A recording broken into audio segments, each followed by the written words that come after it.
Solutions prepare பண்ணியிருக்காங்க. அந்த சொல்யூஷன்ல involve ஆகி இருக்கக்கூடிய எலமெண்ட்ஸோட எலக்ட்ரோநெகட்டிவ் வேல்யூஸும் கொடுத்திருக்காங்க.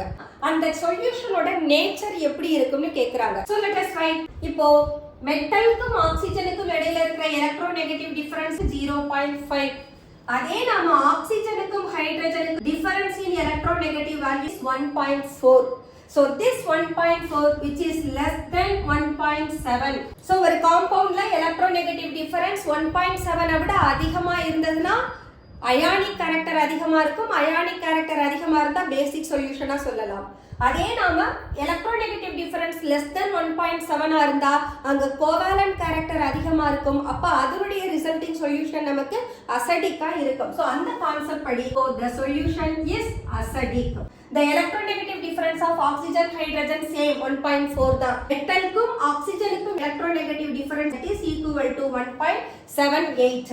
This 1.78 which is greater than 1.7 அப்போ இந்த resulting solution will be basic. So the correct answer is MOH acidic, M-OH basic.